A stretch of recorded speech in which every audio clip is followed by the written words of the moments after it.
பிரச்சனையை கருத்தியலால் அணுகுவது, கருத்தியல் பிரச்சனையை நிர்வாகம் கொண்டு தீர்மானம் போட்டு நிறைவேற்றுவது. இன்று முதல் வர்க்க போராட்டம் மட்டுமே போராட்டம், மீதி அத்தனை போராட்டங்களும் ஒத்தி வைக்கப்படுகிறதுன்னு தீர்மானம் போட்டால் எல்லாரும் லால் சலாம். ஆனால் மார்க்ஸ் மண்டே உடைச்சு திரும்ப திரும்ப பேசிட்டு இருக்கக்கூடிய விஷயம், மார்க்ஸை புரிஞ்சுக்கிட்ட மார்க்சிய அறிஞர்கள் பேசக்கூடிய விஷயம். நான் படித்தது கொஞ்சம், படித்ததில் புரிஞ்சது கொஞ்சம், இப்போ சொல்லும்போது வரக்கூடியது கொஞ்சம். அதில் ஒரு வார்த்தை எனக்கு பிடிச்சிருக்கு. மார்க்ஸ் செங்குத்து வளர்ச்சி என்பதை பற்றி அவர் யோசிக்கவில்லை, அதுக்காண்டி யோசிக்கவே இல்லைங்கிற அர்த்தம் இல்லை.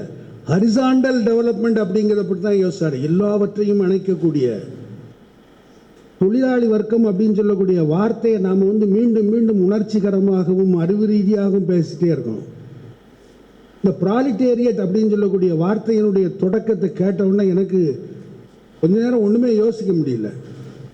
நம்ம ப்ராலிட்டேரியட் அப்படின்னு சொன்னோன்னா பாட்டாளி வர்க்கம், தொழிலாளி வர்க்கம், ஒர்க்கிங் கிளாஸ், ப்ராலிட்டேரியட் என்ன பாட்டாளி வர்க்கம் அப்படின்னு நம்ம பிரித்து நம்ம ப்ராலிட்டேரியட் அப்படிங்கிற வார்த்தை ஒரு லத்தீன் வார்த்தையினுடைய மூலத்தை கொண்டது.